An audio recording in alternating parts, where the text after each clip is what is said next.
Hey guys, Zoe here, checking out my new gimbal, trying this thing out. It's pretty cool. Also trying out some different lighting. I wonder if this thing has, I wanted to see if we have facial recognition software. That'd be cool. What's this?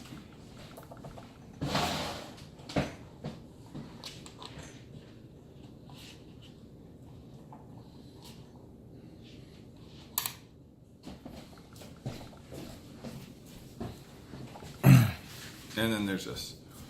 Who knows? This might be better.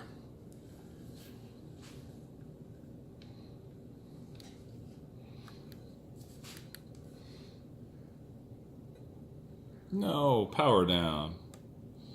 Power up. That thing's cool. Okay.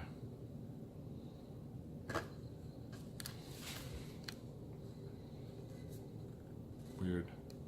So sometimes, hey guys, this is Zoe here, checking it out, checking out my new gimbal. Pretty neat, you know. You can move this thing side to side, and it has almost like a Hollywood sort of quality to it. And then it also, this is the handle, and it kind of neat.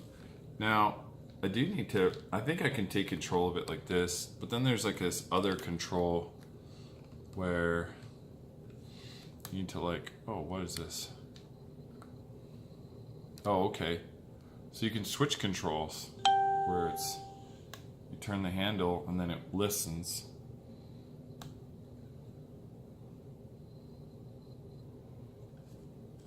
Let's see.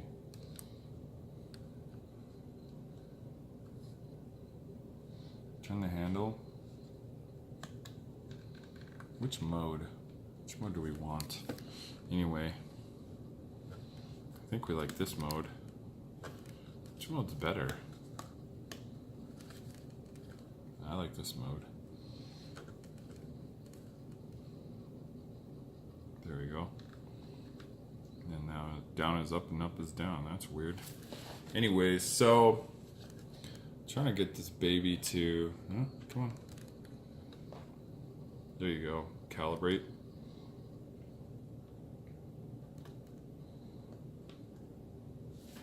What's up guys, this is Zoe. I've got the light that makes your eyes look all sparkly and stuff. Going to talk about sacred geometry. Now you've probably read a lot of stuff out there which is awesome and cool, and sometimes it talks about math and sometimes it talk about angels, and I've never really heard anybody talk about my point of view, and maybe it's out there and I just haven't read it, but I figured I may as well just share it and you guys can hear it from me. Just as soon as you could hear it from somebody else. And sometimes it's nice to hear it from a person, like a real person. I'm real. I'm made of matter, which is essentially just, I guess, energy. It's been lowered to a low enough frequency to be dense enough for us to interact with it in a corporeal way. So, you know, I guess really I'm just pure energy. Maybe I'm not really real.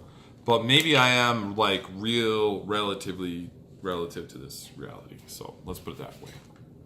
That makes more sense. Anyways, by real person, what I mean is, you know, I wasn't like raised with any sort of privileges. I wasn't raised with a silver spoon in my mouth. You know, yes, I've had some like gifts as far as like being able to perceive and understand energy, but if anybody out there has that same gift, you know that sometimes it's also kind of a challenge, right? It doesn't always come off as only a gift. Sometimes it's like, I don't know, it's like X-Men, you know, without learning to control it or anything, sometimes it can drive you mad. So, you know, my background is pretty interesting. I've definitely lived a few different lives. I've come from a place where people are, I was raised in an environment that wasn't necessarily the most peaceful environment, and it wasn't the most accepting, and it wasn't the most loving. Even though my mom loved me very much, the environment that I lived in was not exactly nurturing, let's put it that way. It taught me to like go out and create my own life and find my own truth and things of that nature. So was it perfect? Hell yeah, it was. Was it necessarily enjoyable? Hell no, it wasn't. It was pretty painful, but it led me to the place that I'm at today. I'm a recovered addict. I used to do stupid things with my time. Like, basically growing up, all I did was like vandalize, steal, fight, do drugs, drink alcohol, basically be a full-blown monster all the time. That was my job. And I thought it was cool, and I thought it was funny. And I thought the last thing in the world I would ever want to be is a healer. Because, like, who wants to be a healer? Like, in any video game, you don't want to be the healer. You want to be like the warrior, right? Like, I wanted to grow up to be like a badass or something. And my idea of what being a badass meant changed as time went on, and what I thought was cool changed. I used to think like being popular was cool or being edgy was cool, and now I'm like more thinking like, you know, people that are cool, that don't have to be cool, that go out of their way to be nice to people, like I think those people are cool. That's my definition. Yeah. Anyways, so I got over being an idiot. I've been divorced. Got over, you know, alcohol, an addiction to Oxycontin for a while, an addiction to Xanax, and I quit smoking cigarettes, and I quit smoking pot, even though pot's probably really good for me. But it was like just time for me to stop at some point. And then I had this spiritual awakening where Metatron, like, I believe Metatron, the archangel, came in to talk to me. But I didn't see an angel. I saw the actual Metatron's cube. And I think I have one here.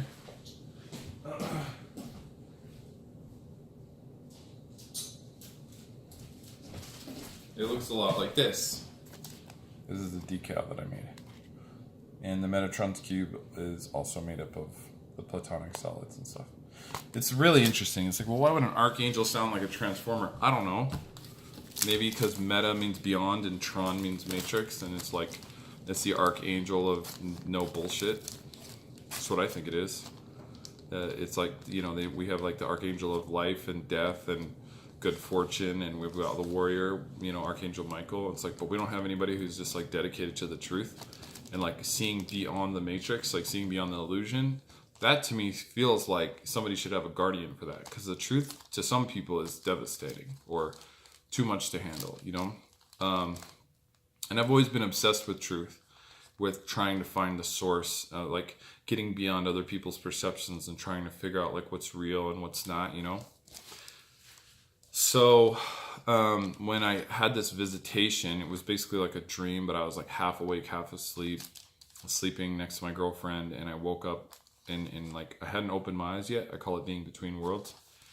And I was like basically paralyzed in this, basically like a shape like this, like 20 feet tall and like gold in full 3D form was like talking to me. And it was like, so look at this. And it showed me a diagram, which I'll show you guys later. It used itself as a model. It's used its own body as a model of, it showed me like using the 13 circles inside of itself. Like, here's all the different aspects of ascension, basically.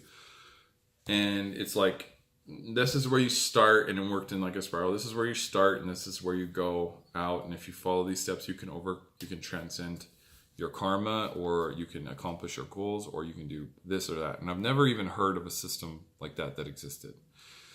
And it was like revealed to me, and it was like, and all the lines on top of it are all the different paths you can take. I mean, the spiral is the most powerful, but hey, if you don't like to follow rules, then so be it. Do it your way. But as long as you know, visit all of these things along the journey, then in the end, you will accomplish anything that you need to accomplish, which I call the art of transcendence, is what I gave it a name of.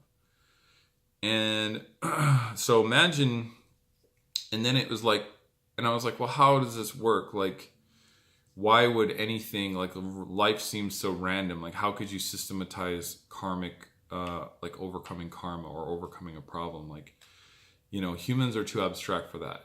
Human existence is too abstract. All the events are too random. Like, there's no way.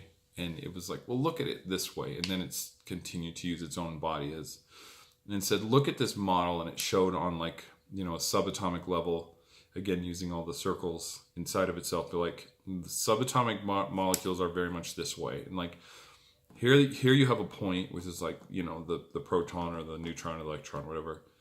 Here you have a single point of focus, and then you have things that orbit around it and things that it's bonded and attract to.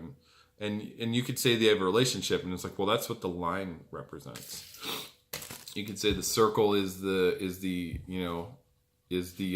entity, and that the line that it connects to next to it is the relationship. That's how if this were a diagram, it's like this would be like a node, and this would be a node, and this is how you would connect the two. I mean, electrically speaking.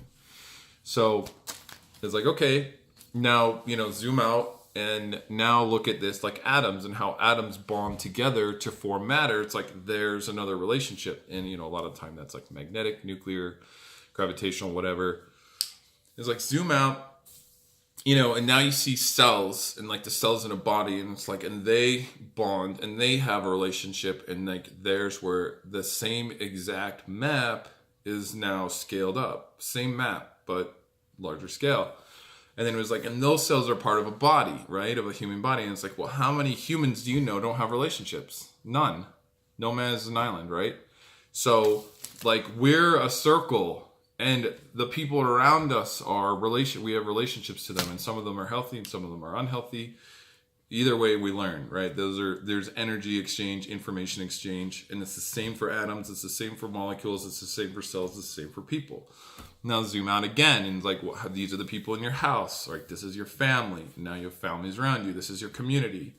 Now you have your community inside of a town, and your towns make up your country, and your countries make up your planet, and your planet is orbited by other planets, and it orbits around the sun, which is a part of the galaxy. And it like literally showed me from this subatomic level all the way to a universal level, where if you believe in multiverse, technically you could apply this to the universe and all the ones around it for infinity.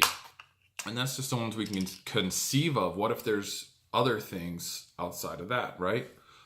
And so the answer was, we think things are random. We think that things aren't systematized. We think that there's no way to codify problem-solving existence and overcoming karma, but there is, because that's just the way the entire universe is built.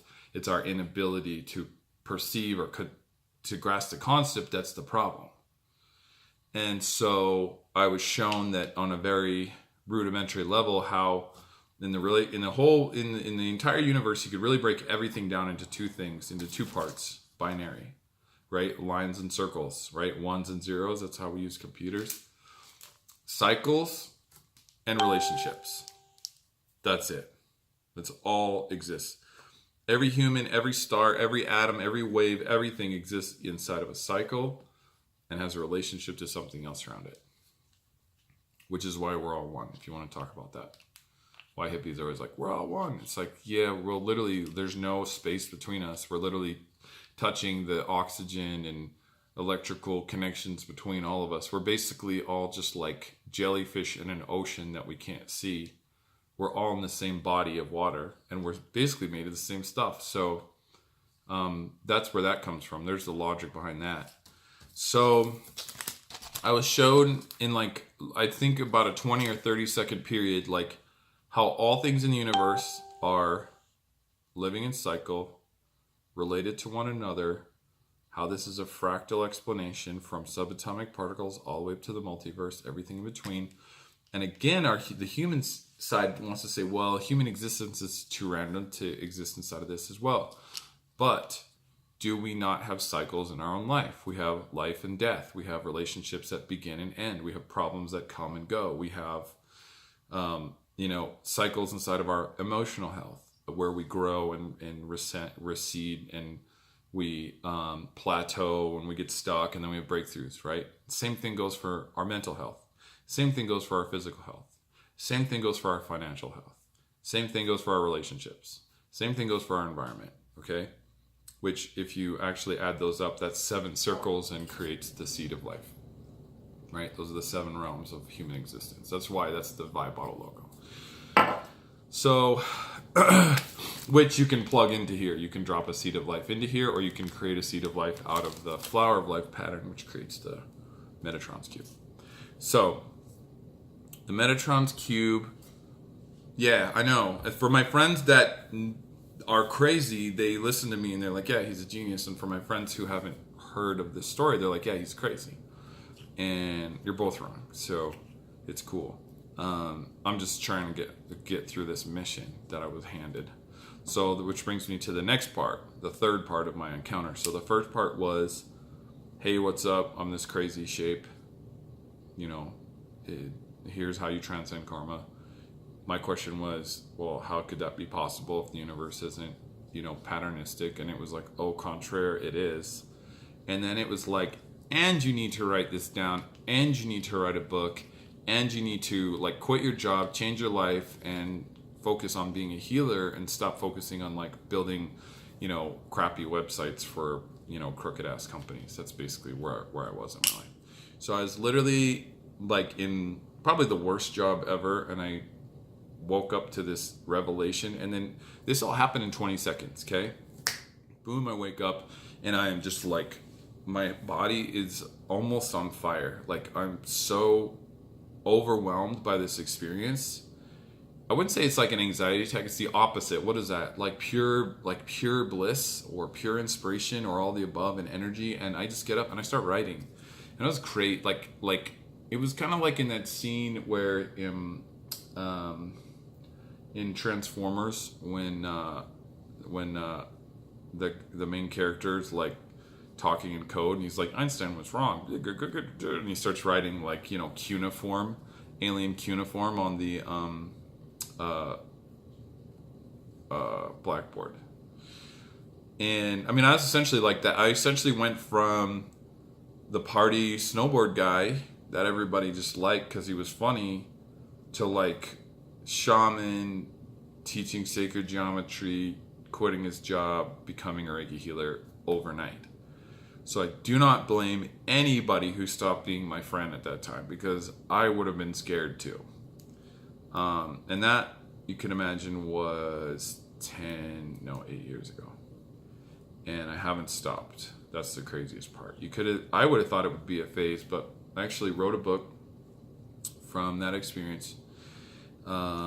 It's called The Infinite Me, and I was at a really high vibration at the time, and me and my editor we used different language, so the book didn't get written exactly as I wanted, but it was still good. I still liked it. My only problem with it right now is that it's probably too advanced.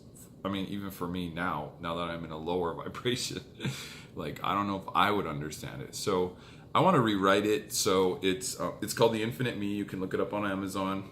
And it's volume 1.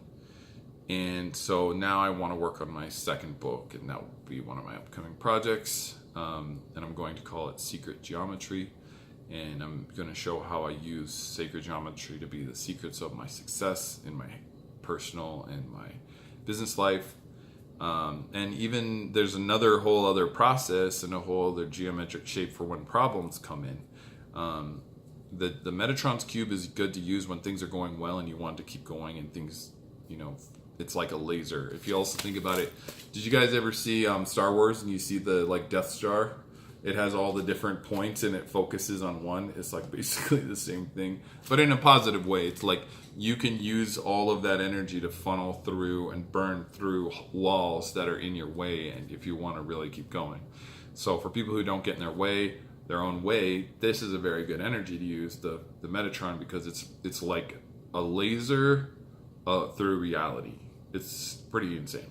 For people who are healing, I suggest using the energy of the flower of life. It's a more feminine energy. It's about cultivating patience and nurturing and things of that nature. But it's also very good for cultivating new ideas and inspiration. And then, the Metatron's cube is good for carrying out those types of inspirations or those ideas, things that you get when you're in that space. The seed of life is a good measuring tool for what you're balancing. So, is your mental, emotional. So instead of trying to be at the peak, right? In the Western civilization, we're always trying to be at the best, right? Maybe being at the best isn't where all the energy has to be. Maybe it's more like, what if we can balance our mental health, our emotional health, our physical health, our spiritual health, our environmental health, our relationship health, and our financial health, What if balance like is almost impossible, and that would be a very good goal to have. So the seed of life, and then I actually created a geometric pattern for what I call soul root alchemy, and that's what you use when if something happens and you're having like basically an emotional, some kind of like meltdown, and you're like, you don't know what to do. It helps you separate the event from the negative energy, from the positive energy, because there's always going to be a positive after. You're always going to go through this thing, and eventually you'll heal and move forward, right? But I have a process that I was taught, that a technique that helps you go through that faster than normal, and it helps you do it outside of your head, which is like most of the problem. 9 times out of 10, our head creates the problem, or creates a problem when there wasn't even one there, or it globalizes it, or it expands it bigger than it ever was when it really wasn't. And it really just helps you kind of like get back to square one, and you use the geometry as like a map, and you follow it just like you would the Metatrons cube. So those are some of the things I want to put in my book, and yeah, that's my origin story. I mean, not to say that I didn't have any spiritual experiences before that.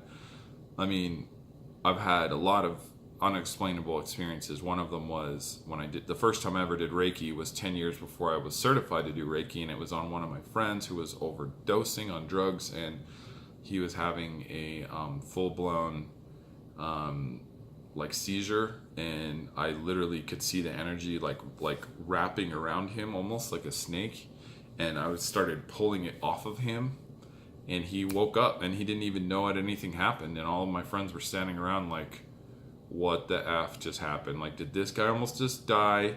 Why did Zoe even do that? And why would that wake him up? And like, why aren't we driving to the hospital right now? It was crazy. It was a crazy situation, and I've witnesses to attest to it. So that's how I knew. I think one of the first times I was shown that I was a healer, but I didn't take it really seriously. I wasn't gonna like change my life just because I like helped somebody.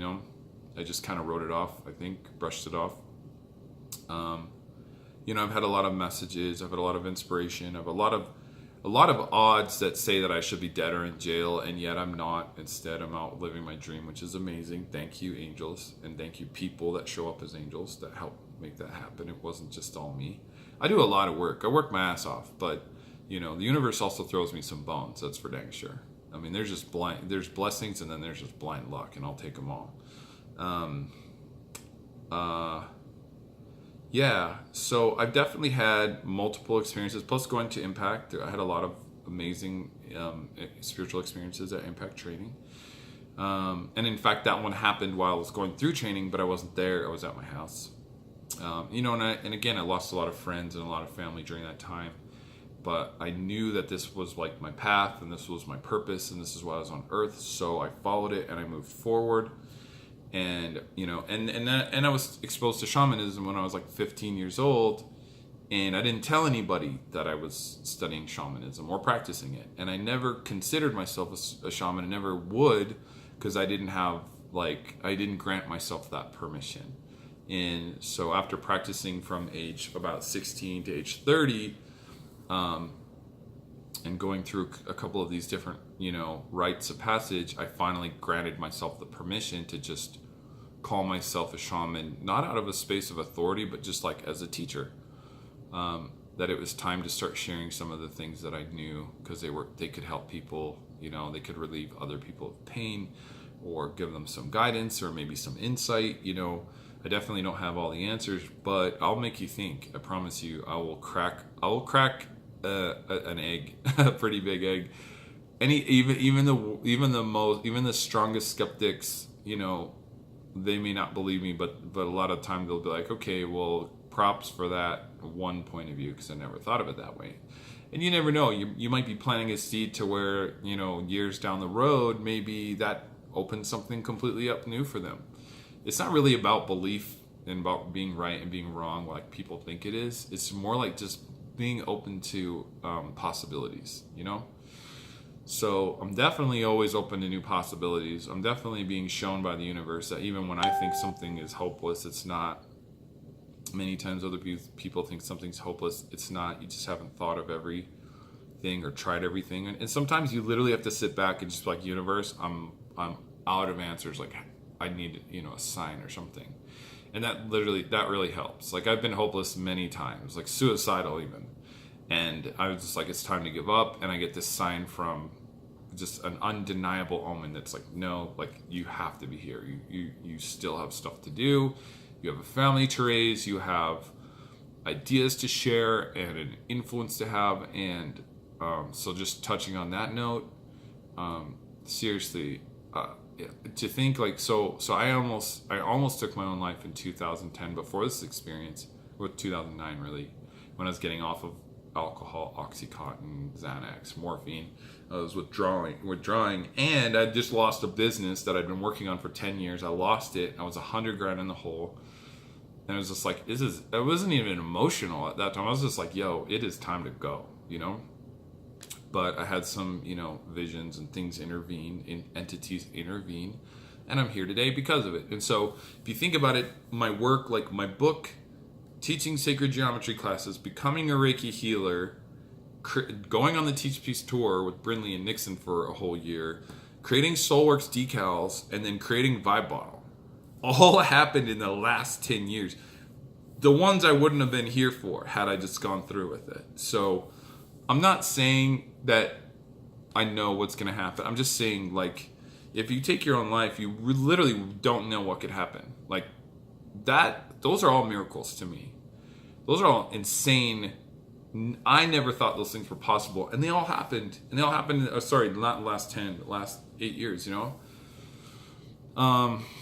So for you guys that are feeling hopeless, it's like sometimes you do have to just literally let go. I'm not saying do yourself in. I'm saying maybe let go of the idea of what you think is supposed to happen and just let the universe show you for a minute, Just saying, open up an eye, like a crack in your consciousness, and surrender. That's my suggestion. That's my advice. Anyway, it's funny because I was just testing out my gimbal. I didn't even mean, look at this thing, I just got this. I didn't even mean to do this video. I just started talking like 9 minutes in, so I'll edit that out. And I just ended up talking about how I started and where I am. And so now I'm running, I'm the CEO of Vibe Bottle. I'm running Soulworks. I have two beautiful sons and a beautiful daughter, and I still get scared. I still have these old programs show up, like I was raised by crazy people, so I still have my own emotional things that pop up that I have to like go through and let go. I still get overwhelmed by the fact that I'm supposed to have this great mission like given to me by like an archangel that I literally believe, like, I'm scared I'm crazy because I believe I'm doing God's work. So that's how I think I'm sane. I think if I thought I was absolutely right and everybody else was wrong, then I would be crazy. But I'm willing to accept the fact that I'm wrong, so I think I'm still sane. And I think that's relative. Anyways. That's how I started. So the other thing about shamanism is that Toltec shamanism mainly is what I was taught. And I don't mean like what Don Miguel Ruiz teaches, like the Four Agreements is beautiful and use it, but Toltec shamanism as a practice is a lot more abstract, very, very, very abstract, okay? And to like read Carlos Castaneda's books and try to put together a system of belief is nearly impossible. I figured it out, but it's seriously like, I don't know, it's next level, okay? Now, go over to sacred geometry, and where sacred geometry has roots in like God, but also science. Meaning Like you can find geometry in matter and in waves, right? Like the universe is literally definable by mathematics. And some might say that's not an act of God, and some may say it is. What I love about sacred geometry is that no one particular culture claims this, right? Like humans will fight over a flag, an idea, a book, how many arms their god has, like ridiculous, like go to war, kill everybody kind of stuff, right? Nobody has ever gone to war over who owns the Metatron's cube or the seed of life or the flower of life. So for me as a peacemaker, you know, one of my journeys or missions on this earth is to help find peace, but also help others.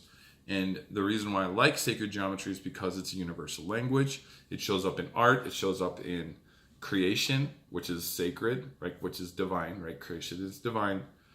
It's called sacred geometry because it doesn't change. Like that, the platonic solids that you find in matter on the periodic table of elements isn't going to change anytime soon. They've been that way since the dawn of creation. Whether you believe in the Big Bang or not, or you're a creationist, it doesn't change the fact that when you look under a microscope, this is what you're going to see, right? You're going to find order. So that's where I see sacred geometry taking culture, our society, is being able to stop the fight between, you know, the left and the right brain. I'm not going to say wing, because that fight may never end, but the left and the right brain, the logic and the artistic, the logical and the what's the word? Abstract. So between the logical and the abstract, there's always seems to be this like static, but like this is where sacred geometry can actually create order and can actually create a bond, like build a bridge between the two, not only sides of the brain within ourselves, but in our society, because it kind of, to me, means that like it doesn't matter at the end of the day. People want to fight over whether we're, you know, this is, you know, this universe we live in, whether it's, you know, a holographic projection, which would explain why there's geometry, because if you look at our video games, it's like everything's done in polygons, right? As above, so below. So atheists want to talk about holographic universe. Creationists want to say God did it. And at the end of the day, here's my gauge. Here's the thing that I use as my measuring stick. Do you have to go to work tomorrow? Do you still have to go to work tomorrow? Absolutely. It doesn't matter who you think did or didn't create the universe. Like, if you think this universe, the holographic universe theory, is just a bunch of people like programming this reality, then cool. You still have to go to work tomorrow. If you think this universe was made by God, Jesus, Allah, a yellow dog, Krishna, whoever, you still have to go to work tomorrow. It's not worth fighting over, right? Believe whatever makes you a better person. That's all that matters. If what you believe makes you a worse person, you should probably just think about your system of belief. You know, for me, like I feel like the idea of God is so outside of the realm of human consciousness that like all I can really do is really wrap my mind around the result of creation. Like just trying to understand the universe as a creation is mind-blowing. Like we can't even really fathom how big the universe is. We have no point of reference. Trillions of galaxies and trillions of stars, like more matter and energy than we could ever imagine and that we could even create on Earth, right? It's like we can't even conceive, we can't wrap our mind around the place that we live. We can't wrap our mind around the magic of an animated body that splits cells and heals itself and can procreate and self-regulate and heal, like clean its own self out. And like we don't even understand consciousness, like where it comes from, right? And why we have it. So for anybody, for me to claim that they understand God is like an oversimplification. It's like I don't understand my microwave. I don't know how that works. I don't understand the miracle of conception. I don't understand how cells duplicate themselves and then like pass energy from one to the other. How could I don't even understand how a tree gets water from its roots all the way to the top, you know, of its, and understands how to distribute water evenly throughout its massive system without a brain. So how could I claim to understand what God, the person or entity that designed it all, right, and manifested it all? How could I even claim that? Personally, I can't. But what I can do is try to understand the patterns and the relationships that exist inside of it. And on a practical level, that will help me through my life. That helps me decide what I do tomorrow. Do I go to work tomorrow? What job do I choose? Who do I choose to serve? Who do I choose to help? Am I going to choose to be selfish, or am I going to choose to work in a community? Am I going to try to hurt the earth? Or am I going to try to help the earth? Am I going to try to hurt people or help people, knowing that, well, all people are probably just me, just like in a dream, that we're truly one thing. We're all one entity, and we only appear to be separate. If I knew that every single person out there was just me in a different dimension or something, I would never try to hurt anybody, right? And I would also understand the people that like maybe don't like me, or maybe they're mean to me, and be like, oh, well, that's an aspect of me. Because even I don't, as a human, there's certain parts we don't like about ourselves. And it's funny, we'll tolerate from us, but we won't tolerate from other people. So the bottom line is, I will never understand the universe, but I'll do my best to understand how to be a good human from day to day. And I'll be okay with just understanding the structure of things and trying to wrap my mind around cycles, relationships, manifestation, like how energy and action results in certain creations, right? Good and bad. And, what I attract into my life, and what my intentions are, and how I can use my blessings and talents to make the world a better place, be a contribution to society.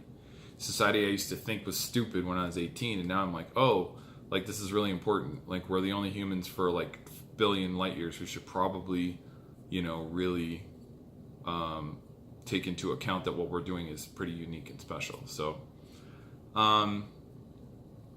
so now these days I'm working on Vibe Bottle more and more. I'm trying to share these messages, everything that I just shared with you. This is why I believe in sacred geometry. I believe that it can be a bridge between cultures and different ways of thinking and things like that to actually create peace.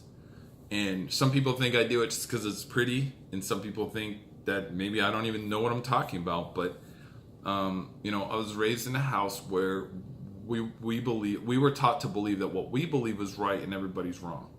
And that to me seemed pretty exclusionary. And that to me seemed like the gateway drug to hatred, right? Because this is, you're separating yourself from someone else. It's ego-based.